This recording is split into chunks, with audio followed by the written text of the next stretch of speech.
straw for the tequila. All right, then so- you don't have to lift the glass. So we are actually rolling now. So first of all, we have over here, we have Steve.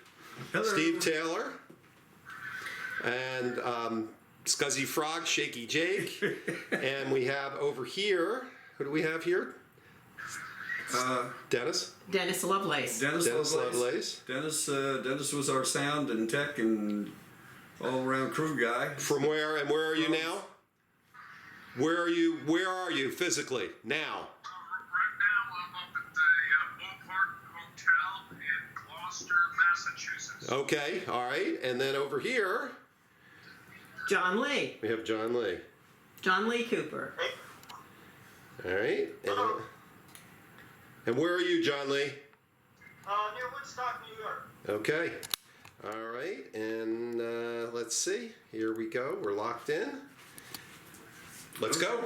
Okay, the Delaware Rock and Roll Hall of Fame is really excited to have you guys. You were quintessential, yes. Yeah, 70s into 80s. It's great. Yeah. Let me start individually by asking you, where were you born, Steve? Chestertown, Maryland, actually. Yeah. Okay, and you lived in Delaware? Yeah, we ended up in Delaware when I was in third grade. Okay. So, yeah. Okay, been around Delaware for a long For time most then. of my life, yeah. Yeah. And how about you, John Lee? I was born in Harrisburg, Pennsylvania, Mm-hmm. and we came into Dover when I was about 3. Oh boy. Dad was working for the base down there. Okay, before you remember even. Yeah.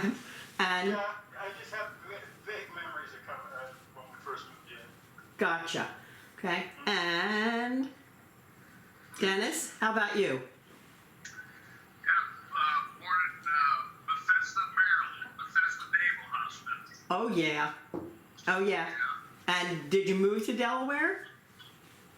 Well, we were a Navy family, and so Mark and I grew up in Naples, Italy, and Wow. Rhine, Germany, and up in Colorado.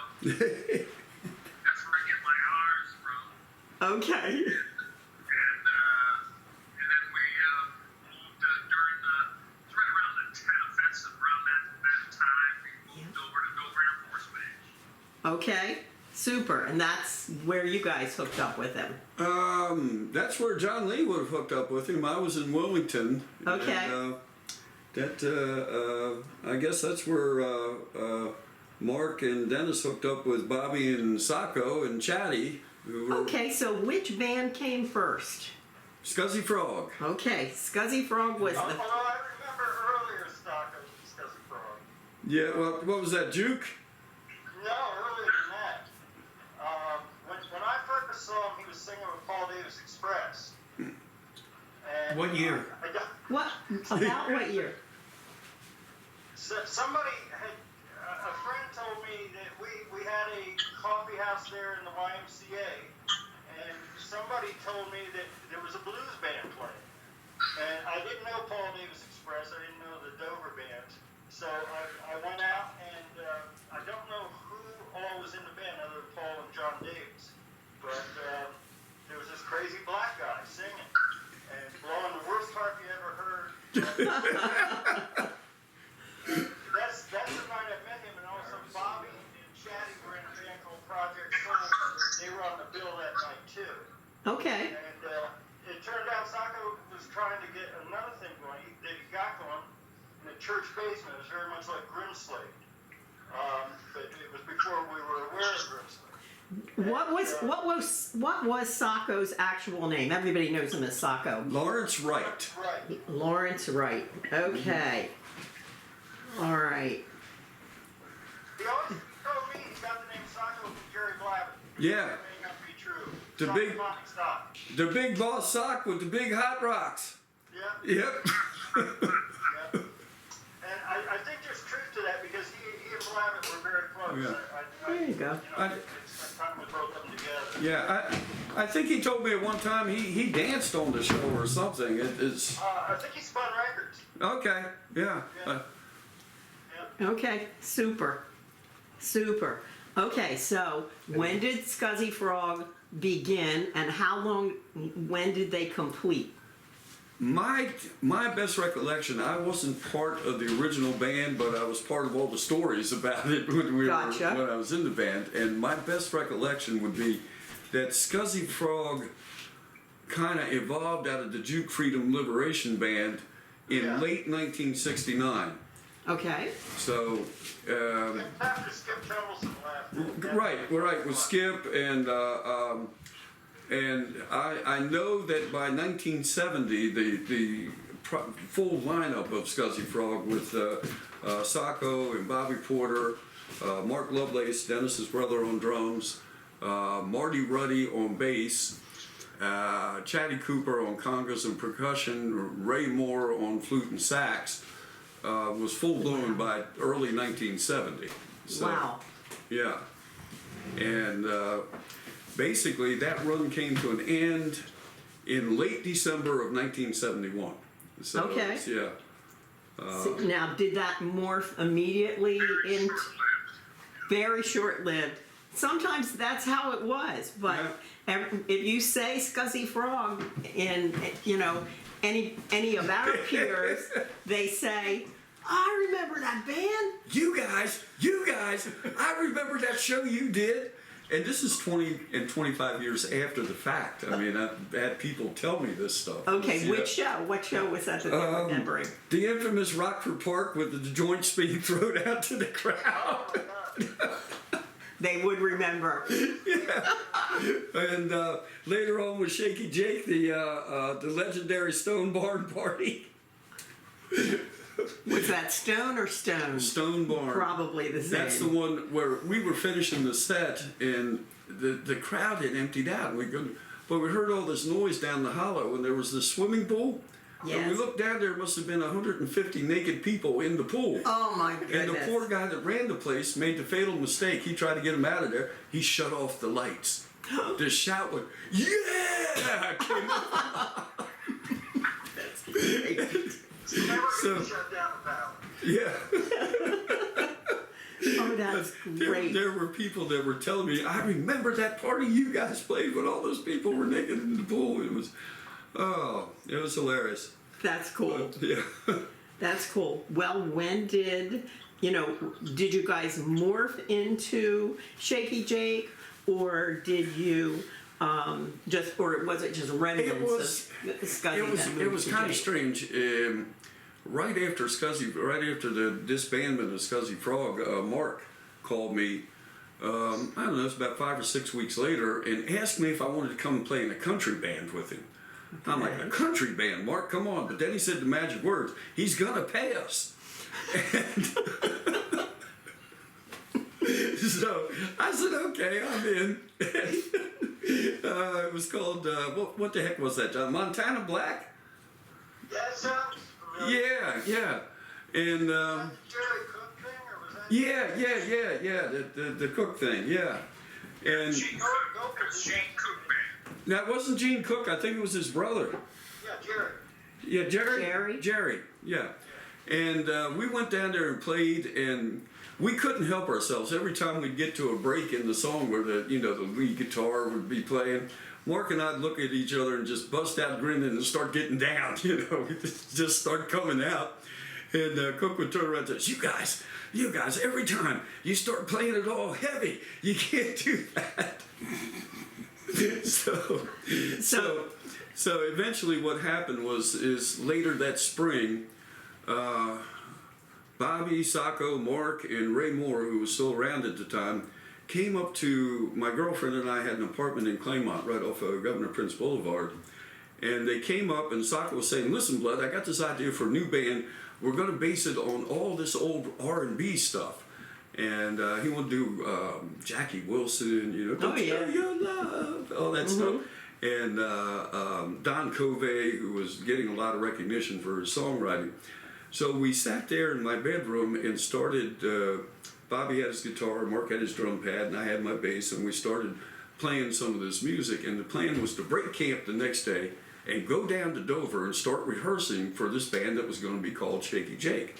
So my girlfriend kept me up wrangling with me all night. Don't do it, I'll never see you again, oh my God.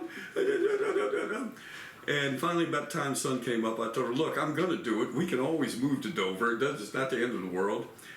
So in the morning, I wake up and nobody's there but her. I said, where'd the guys? And she says, oh, they changed their mind, they don't want you. I went, what?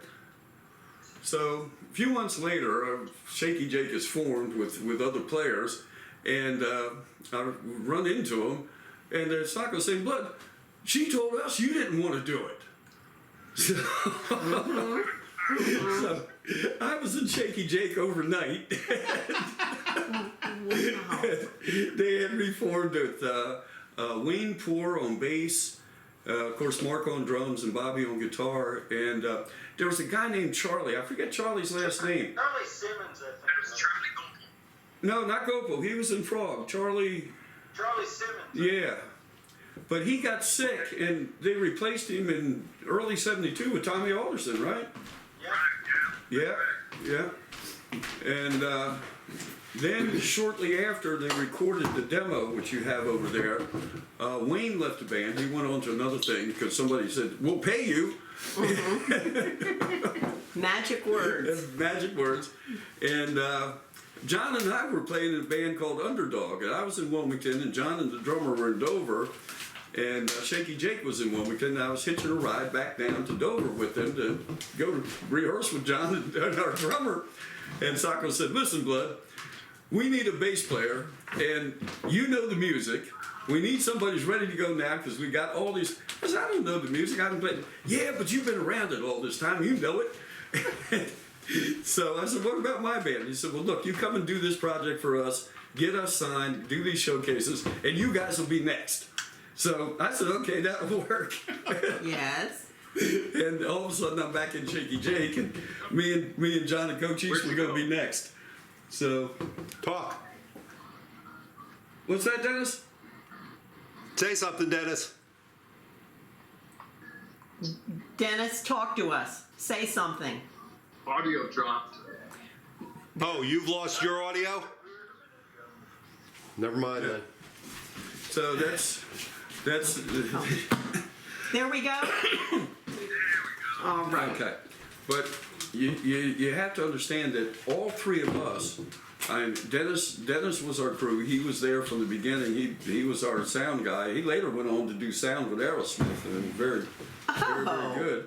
We want to hear about that in a minute. John was always there, and he was.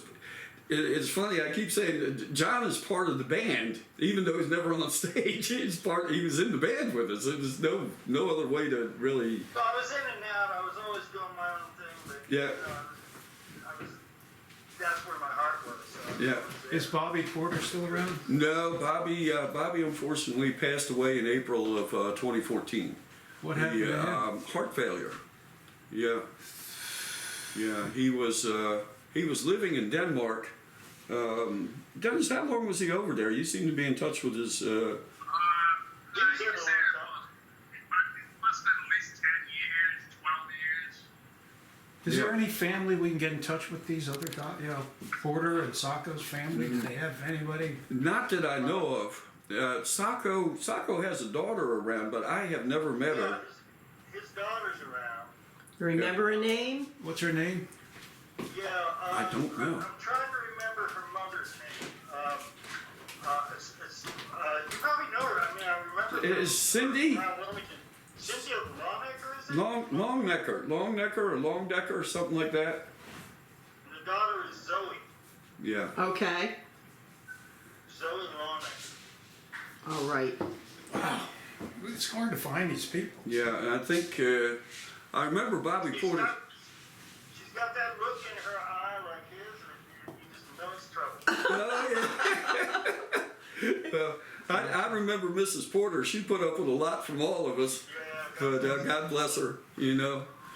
And- Well, how did? Her basement was the studio. I mean, that's where yeah. everything was worked out down there. Wonderful. You know, you gotta applaud the parents who Yeah.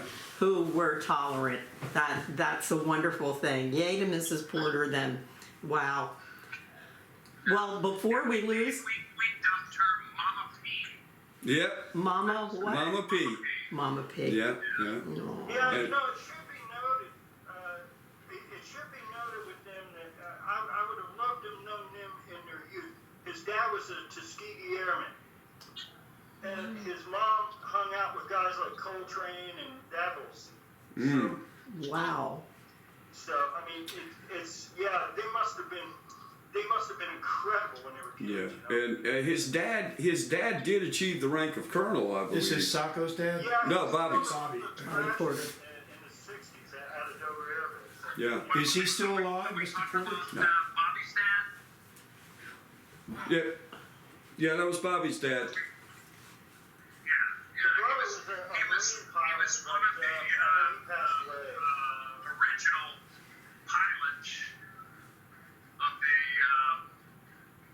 what the heck was the name of The the plane? Tuskegee Airmen? Tuskegee Airmen or? Yeah. Yeah. That's correct. Yeah, Tuskegee Airmen. Yeah, he was one of the originals. Okay, well, before we forget about it, talk to us about Aerosmith. What do you know about Aerosmith, Mr. Lovelace? A lot of what I know, I can't say. Okay, we've established that you had a good time. How long were you with them? No, it was a lot of hard work, and basically everything that I learned from Frog and Jake, and led to that those opportunities. And once I got up here in New England, basically after Jake broke up, and we had done an album, and what was the name of the studio? Jim? Sound Idea. It was Sound Ideas up in New York. Yeah. And Arthur Lee was the producer. And once we did the album, wasn't that time long after that the band broke up. Yeah. But I was working with Will McConnell, who was our financier, and he had another band. It was kind of like a polka band, they did stuff like polka. And he wanted me to come up to New England, up to Henniker, New Hampshire, and there was a studio up there, and wanted me to go up and keep an eye on these guys and help them go through the ropes. And so I did. And it just wasn't my cup of tea, I was a rock and roller, I was an English rock and roll guy, blues. And these guys were doing rock bluegrass, and it just didn't sit. So I started making a lot of calls around the area, and hooked up with a guy named Terry Hanley, and who happens to be the younger brother of Bill Hanley, and those guys did all the sound from Woodstock, and Oh, man. the whole English invasion. They're the ones that did all the sound during that time for everybody coming over from Europe. So, unbeknownst to me, I got into a honey pocket, and very grateful for everything that worked out for me from that point on. And worked with, actually, it's probably my second time out on the road. We got the contract for Aerosmith, and I ended up working with an awesome engineer named Dan Kidwell, and he operated the house board, and I worked the monitors and did all the set changes, which entailed a lot back then, because when you went to go see a concert back in those days, there was like 10 or 12 bands that played before the headliner, and basically I had to do all the set changes and everything. I had to do all the sound checks, which led to laying out the grids for the show. How everyone comes on and off, and all the lighting and all that stuff. So it was pretty entailed back then. Pretty And cool. It was all analog. Yeah. So it was much different than it is now.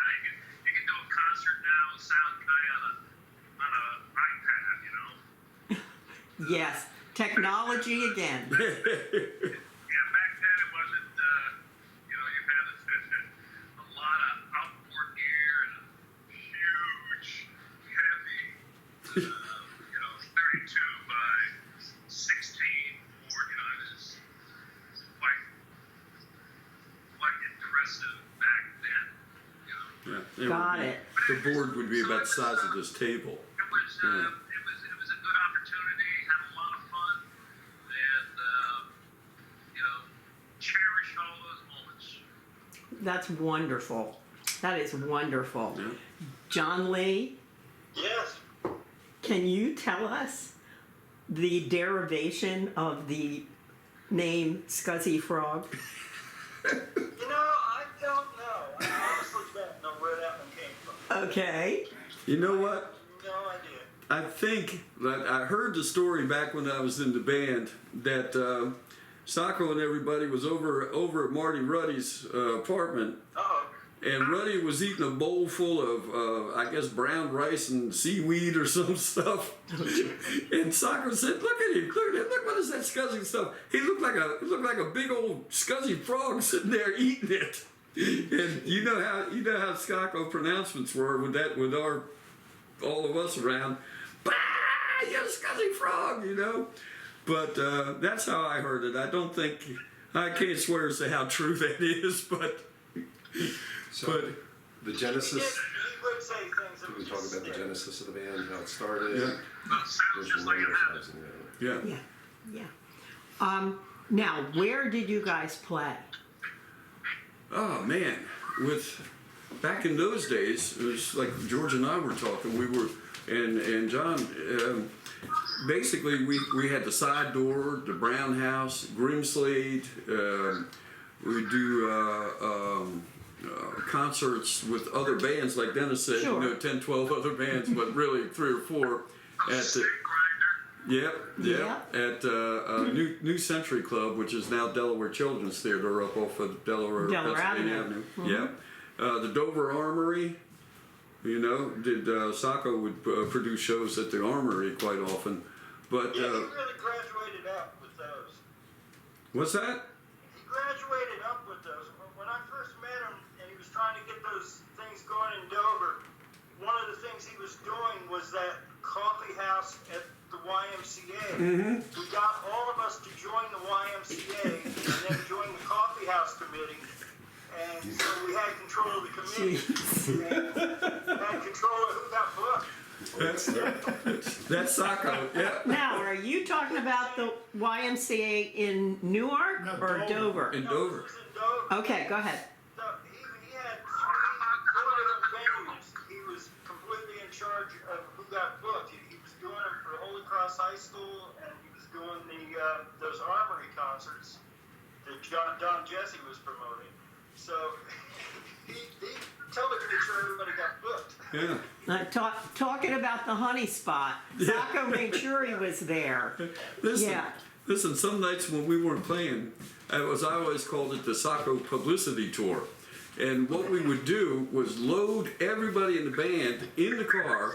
And remember, we're based out of Dover, so we'd roll up 13 and go to a party in Wilmington and put in an appearance there for a half hour, 40 minutes. Then go down to Newark and hit another party, do the same thing there, and then go down to Rehoboth, because by now it's so. On the beach. Yeah, and roam up and down the boardwalks, just meeting and greeting people and promoting the band. That's great. And it was really, I always called it the Sacco publicity store, but we could cover the whole state in one night. It was- Almost.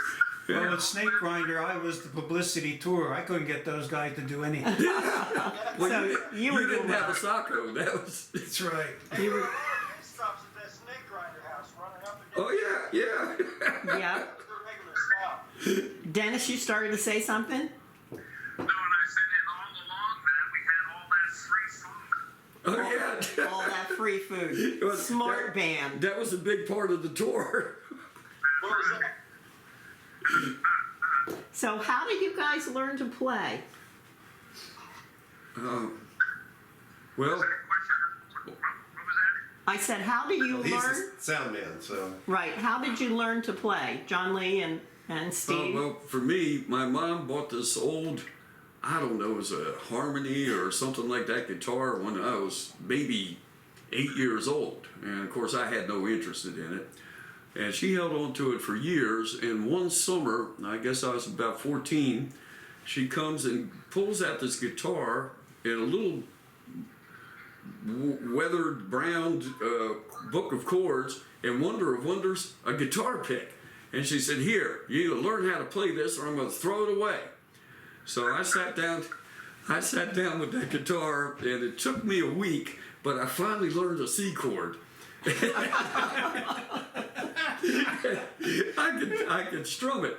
Now, about 6 months later, I'm playing in a little neighborhood high school band. You know, I'm like in 9th grade now by now, and playing in a little high school band. And we had 3 guitar players in that band. And one of them, I was one of them, and the bass player quit. So the other guitar players turned around and said, what are we going to do? They said, well, you're the worst guitar player. You play bass. So I said, all right, give me a week. And I went home and started jamming to a record, Gloria. Yes. Right? Gloria. Yes. And I'm playing along. I said, hey, this ain't bad. This is pretty good. I'm playing along, playing the bass line with it. And then I said, well, let me try this. And I started jamming all over top of it and went back to rehearsal the following week. And they started playing, and I'm just riffing all over the place. What are you doing? So I'm playing bass. But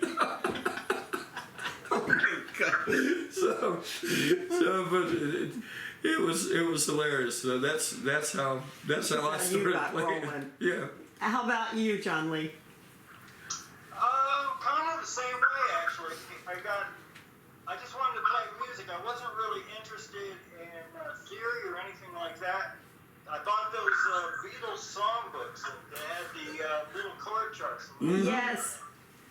And kind of learned to do that on this $10 acoustic I had. And hey, I bought that acoustic off a woman. Turned out she married Joe Cocker, so I guess I was traveling in the right territory. Good vibes. Yeah. But you know, I switched to electric, and wasn't really doing any bands, but I loved the blues, and I was learning blues scale and all that. And when I met Sacco, he booked me. He was opening this place, one of the places I was talking about, the church basement, and he booked me for the first night, opening night. I didn't have a band. He called it John Lee Cooper's Unknown Force. Unknown Force was kind of whoever turned up. And I wasn't John Lee Cooper at the time. I was John Cooper. He said, I'm going to call you John Lee. It's for blues. Right. Right. John Lee Hooker. Say, how long did Tommy Alderson play with you? Tommy was in the band for, what, about 9-10 months? Yeah, he was always in and out, kind of like everybody else. Yeah. It's you know, a year would go by and it would be like 10 years, you know? So Yeah. It's so foggy, really. Okay. Okay. Tommy Alderson is one of the constants in Delaware music. You know, he's been, you know, certainly wasn't making records in the 50s, and we know some guys who were, but he is, you know, everywhere, a part of everything. Still playing. Oh yeah. Tommy's. I've told people that I think Tommy is probably one of the greatest unknown guitar players that you will ever see. There you go. And if you ever get a chance, go see him. Yeah. So, When he yeah. was with us, he was known as Tommy Gunn. Yeah. Tommy Gunn. Jeez. Tommy Gunn. Yeah. No, I just got it. I'm sorry. I was like, so- Hang on. Say that again, Dennis. I said we called him Tommy Gunn because he played just like rapid fire. Okay. Yep. Okay. Got it. Now, back to Shaky Jake. Okay. Were you deriving that from the Shaky Jake, who's an old-time player? Yes and no, sort of. I mean, there was Shaky Jake was kind of a blues street performer up in Ann Arbor, Michigan, I believe it was. He was there for many years. But it came more, Humble Pie was a major influence on Sacco, and therefore Skuzzy Frog and Shaky Jake.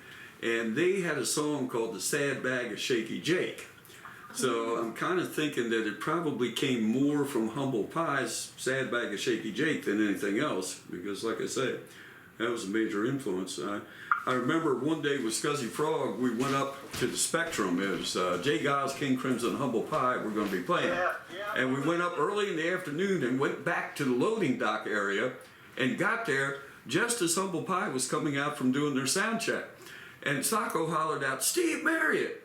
And Marriott turned around and went, "Ah!" and came running over. He remembered Sacco from the very first Electric Factory gig that Humble Pie did, because the room had been almost empty and the loudest supporters right up front was Sacco and the band. Oh, man. And he came running up, shook Sacco's hand, and said hello to all of us. And Sacco asked him, "Where's the party?" And Marion said, "It's in Chicago. You get there, we'll party."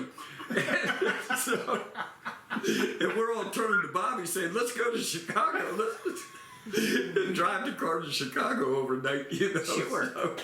Oh, my. But yeah, so I'm pretty sure that Shaky Jake probably came from that. Well, there was also there was a girlfriend's father that I can't really go into, but there was a father by the name of Jake. Oh yeah, there's that too. My girlfriend, he was Jake wanted to have him killed. Yes, yeah, Jake didn't want him to have anything to do with that. That was going on at the time too. So Yeah. things happening. Yeah, and Well, other than Tommy Gunn, who of the band's groups of members are still playing? well, John is still playing. I know he's still working a little bit, and Chatty Cooper, the conga and percussionist. In fact, he was supposed to join us today, but he sent me a message overnight that he forgot he had a gig down at Nassau Winery today from 1 to 3. So he's with who's that? Junior Wilson. Yeah, who's somebody you should really talk to if you want some history. Downstate. Very cool. Yep, Chatty Cooper. And That's not the first time I've heard that, so somebody else agrees with you. Junior is history downstate. yeah, Junior. Yeah. Okay. And me, I fool around a little bit and kind of, when the mood hits me or an idea hits me, I'll sit down and record it. But, I've got so many unfinished projects sitting on that laptop over there, I'll never get to them. So Gotcha. I send some to John every once in a while. So. Well, John Lee, Oh, great. where can we see you? Where are you playing next? Who's that? Where are you playing? You. Where are you playing next? When can we? We How got can? nothing set.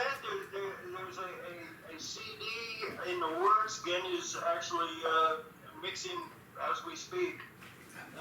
So I don't know what's going to happen with that. But, if we're going to do any shows, most likely it would be New York. We did a few things down that way. We did like a World Cafe in Philly a couple of years ago, but we kind of stayed more up in this area. All right. Well, you need to go if you're not already on Facebook with Delaware Rock and Roll Hall of Fame. Need to go there and post when that event will be, so that people can see you. You're still playing. There's a whole lot of people who go, "I remember that party." Yeah. We had a whole lot of Delaware people come up when we did Philadelphia. Oh yeah, I was there. Yeah, that's right. Yeah. A bunch of Delaware. And Genya is still going strong. I mean, that is it's amazing, and the band is excellent. So. Okay. And is that the band you play with, Genya? Genya Raven. Okay. You may have heard of her from Yeah. 10 Wheel Drive, and later in the 70s under her own name. Yeah. Yeah. Okay. Got it. Yeah. Got it. Yeah, actually, I should talk to you privately on a separate thing about that, because she actually had what's considered the world's first all-female rock and roll band that actually played played your own instruments. And one of the girls was from Browntown in Wilmington, Delaware. That's what I was going to say. Very cool. One of those How's that tequila coming? Hey, if I may, Uh, I'd like to basically, this has to do with John DiGiovanni, who just Okay. passed away, and talking about Wilmington, all the trips that we made in Bobby Porter's station wagon between Dover and Wilmington. the For Scuzzmobile. years, many years. We always, John DiGiovanni's home, which was right in smack in the middle, was our way station. We stopped there every time. Yeah. Wow. He Yeah. he always welcomed us. This is true. Jams started, whether it would be at 7 o'clock in the morning or, 11 o'clock at night. It didn't make any difference when we arrived. I'm talking about, it was like a clown car, guys jumping out of that station wagon. And John would always open up his door and he would just shake his head and just say, "Come on in." Yeah. Wow. Yeah. It's a great one. So he was There- part of the group, it's, There will be a celebration of life sometimes. It's I November think it's 18th, I think. November 18th, yeah. November 18th, You if were you're thinking able to about get coming in the down for area. that? Yeah, I'm thinking about it. I'm going to try it. Okay. Okay, I'm super. gonna try it. Now, Danny wants to make a trip down too, so I don't know. We're not sure when yet. We're just trying to work it out. Yeah. Yeah. But be down there sometime soon. And you got to give me a heads up next time you head down so we can get together. I will. Absolutely. Yeah. Absolutely. Yeah, I'm tired of. the street goes on this side too. Yeah. Yeah. I'm tired of reading about that after the fact on Facebook. Yeah, after the fact's not any fun. Yeah, and We're not going. going to get into the stories about with Tommy Alderson and Bill Hope and the two blondes. No. No, we're not going to be playing piggies today. That's sin and guilt. I ran away in the blimp. Oh my goodness. Oh. Well, how about your biggest success story? What do you think that was? Where did you play that you thought was top of the gosh. mark? That's kind of a hard one. I mean, that's, geez. Who was asked that question? All In of us? general, you got an answer, Dennis? Go. Well,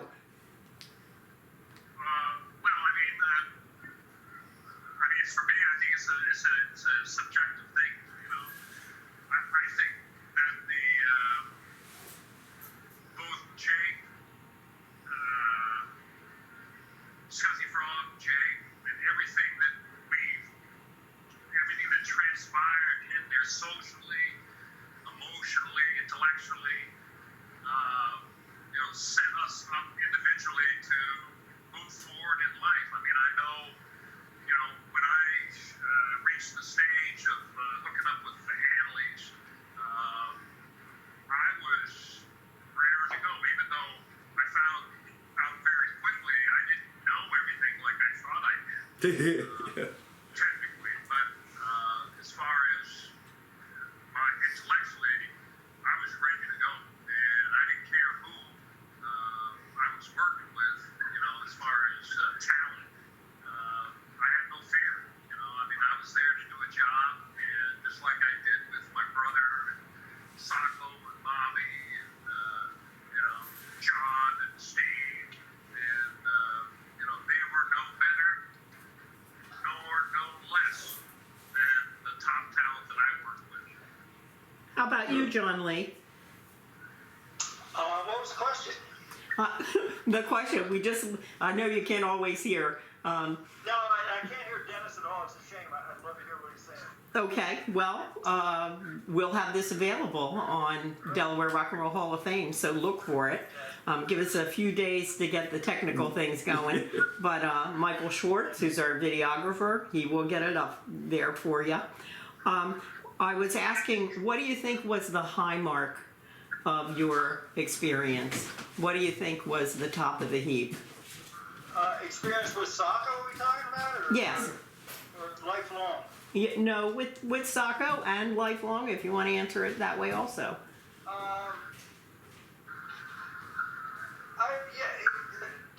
The experience with soccer was soccer. I mean, I've never known anybody like that in my life. I'll never forget him. I learned so much from him. Musically, just like everything else. I consider him a mentor. So to me, that's what I take away from Got it. and, yeah. How about career-wise? Career-wise, there's a lot of, a lot of great things. You know, I did a lot of blues. Having a chance to play with so many people who I idolized as I was coming up. You know, I had a chance to be on a stage with like a Buddy Guy and a John Lee Hooker and that sort of thing was just, amazing. And now working with Kenya and LA, I was working a lot with Terry Reid. People like this who were, those were my roots as a kid, so. Fabulous.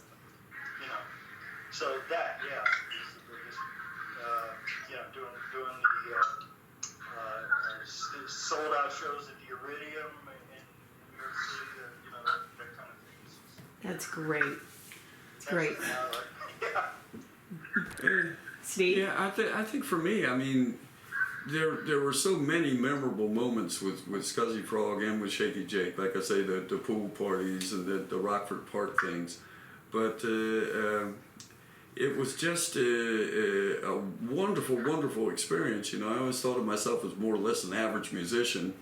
And it was my great good fortune to fall in with this group of incredibly talented people that were just amazing. And I like John said, we learned so much from working with Sacco about putting together these things. And the one thing, doing them on the fly. yeah, doing it basically, yeah, making it up as you go. And I think one of the greatest gifts that Sacco had was an ability to bring out the best of people, have them play at the top of their game constantly. And it also, for me, I know for a fact there wouldn't have been the Philly bands that John and I had without Sacco. He popped into my apartment one day and said, "What are you doing music?" And I put on a cassette of stuff that I was doodling around with. And I was kind of fiddling around with this stuff. He said, "Blood, you got to put together a band." I said, "Man, I don't know if I want to. It's just, it's just me doing it." He said, No, that's better than what Jay and them's doing down in Delaware. Put together a band. So I did. And we had a 10-year run in Philly. Wow. And even beyond that, his influence beyond the musical community. You all remember Fat Rick's Barbecue? Oh, yeah. Yeah, I've known Rick Betts, since 7th grade. We went through junior high and high school together, and he and I were talking on Facebook, and again this past winter live, that if it wasn't for Sacco, there may never have been a Fat Rick's Barbecue. Sacco talked him into opening the store original on North Market Street there, and without Fat Rick's, we wouldn't have had all that years of great food. But more importantly, he gave another venue for Delaware musicians to perform at, and Wonderful. So that I guess, if you're asking what was the best show that we played, for me there was one that was really memorable because it didn't involve any how shall I say, assistance from outside influences. Yes. For some reason, nobody had anything that night, and we were playing at the side door. And it was kind of on the anniversary of Hendrix passing in September. And I remember when we were on stage, we were playing and just jamming something, and the whole roof just blew away, and it was like we're standing there in the middle of the universe playing. It was just the most intense experience I ever had on the stage. Was it a tent? No, it was the side door to Brandywine YMCA. The roof blew off, literally? No, not blew off. It just Oh, the disappeared, and we're playing out there in the universe, unassisted. This was without any Okay. Pure magic. pure magic. Yeah, And We talked about this at Valley Garden. Are you finished? I'm sorry. yeah, Sacco's style as a leader. this is my band, and don't ever forget it. The day you do is the day you're gone. When did Shaky Jake wrap up?